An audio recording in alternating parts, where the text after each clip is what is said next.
Dans cette vidéo, on va voir comment pouvoir envoyer un lien affilié ou un lien de son produit, dans les endroits où on ne peut pas envoyer de lien, ou alors il vaut mieux ne pas envoyer de lien. Donc par exemple, on va faire un message sur Facebook. On sait que Facebook va moins diffuser un message s'il y a un lien dans la publication. Alors quand je dis on sait, c'est parce que il paraît que c'est comme ça. Un message où il n'y a pas de lien, et on met une image ou une vidéo vraiment native à Facebook, cette publication va être affichée sur plus de gens, dans ses contacts ou dans les groupes. Si on poste dans un groupe, ça va être plus diffusé, le même message, s'il n'y a pas de lien dans la publication. Par rapport à, c'est la même chose s'il y a un lien. Bon, ça il paraît, hein. C'est pour ça qu'il y a des fois, on voit une technique, c'est de mettre un message sans lien, et dans le premier commentaire, enfin en tout cas en commentaire, il y a la personne qui a publié ça sur sa publication, qui va mettre un commentaire avec un lien dans sa propre publication, pour éviter de mettre ce lien dans la publication. Donc est-ce que c'est vrai? J'en sais rien, j'ai pas fait les tests, mais il paraît que c'est vrai. Donc là par exemple, c'est un bon exemple. Il y aurait d'autres choses, d'autres exemples. Pas la peine d'essayer d'y penser à quels exemples. Si on veut pouvoir envoyer un lien sans mettre de lien, eh bien c'est une façon détournée. C'est en fait, on met une adresse email. On dit aux gens, envoyez-moi un email à telle adresse email.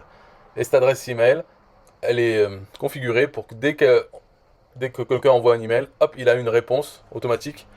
Et dans cette réponse, on peut écrire ce qu'on veut avec les liens qu'on veut. D'accord? Donc ça se passe en dehors après de Facebook. Donc on peut faire ça.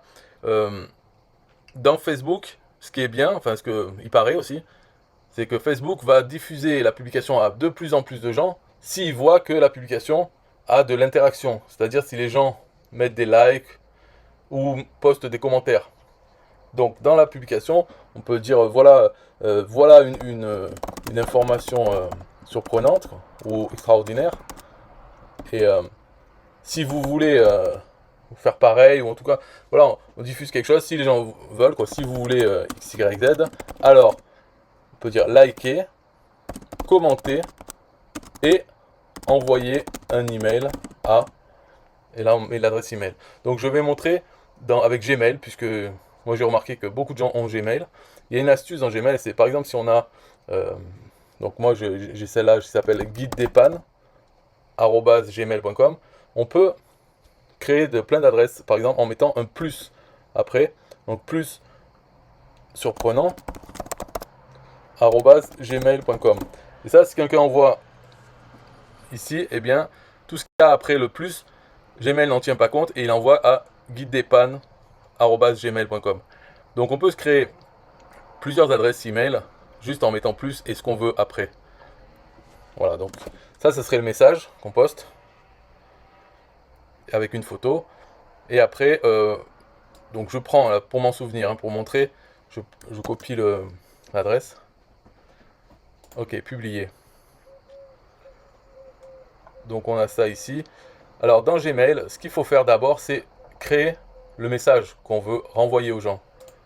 Alors pour ça, on fait composer, mais on va l'envoyer à personne, quoi. On met juste le sujet. Voilà l'info surprenante. Et dedans, on peut composer donc un email aussi grand qu'on veut, avec ce qu'on veut, une image ou autre. Super. Et je mets un lien, quoi. Voilà.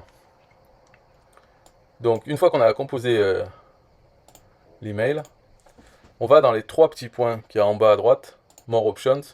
On va dans Template et sauver le brouillon comme un template. Donc sauver comme un nouveau template. On peut laisser le nom du sujet. Ok, sauver. Maintenant, on va dans les... Donc ça, on peut le faire, mais on peut le supprimer, celui-là. On a créé un template. Maintenant, dans les settings, donc configuration, on va dans les filtres. Les filtres, et on peut créer un nouveau filtre. Donc là, j'en ai déjà plein. Alors les filtres, c'est ce qui va permettre de renvoyer un email quand quelqu'un envoie un email à une certaine adresse. Donc voilà, créer un nouveau filtre. Pour les informations, on veut que quand il trouve un email qui a été envoyé à guide des pannes plus surprenant Gmail. Voilà, on crée un filtre. Et c'est ici, envoyer le template. Donc on choisit son template. Voilà, ça va renvoyer ça à la personne qui a envoyé ce message. Alors moi, personnellement, je ferai d'autres choses pour pas que ça soit trop le bordel sur notre boîte. C'est déjà skip the inbox, c'est-à-dire il ne sera pas dans la boîte de réception.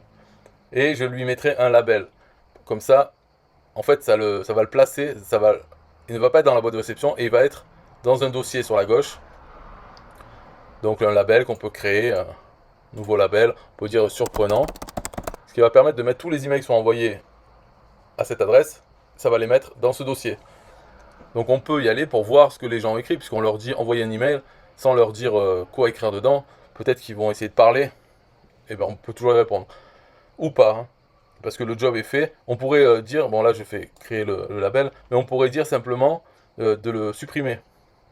Si on le reçoit, voilà, on renvoie un template et on supprime l'email si on veut pas aller voir. Et je dirais de jamais l'envoyer en spam. Comme ça, il est sûr d'aller bien dans le dossier surprenant. Et voilà, créer le filtre. Et maintenant, si quelqu'un envoie un email à guidedepannes plus surprenant @gmail.com, il va recevoir en réponse l'email qu'on a créé, qu'on a sauvé en tant que template. Donc c'est tout en fait. C'est tout l'idée et la réalisation. Voilà comment faire. Et on peut faire pour plusieurs, puisqu'il suffit de changer. Après, c'est plus et créer un template et créer une règle, un filtre. Voilà. Je crois que j'ai rien oublié, donc c'est bon, c'est fini, bye bye.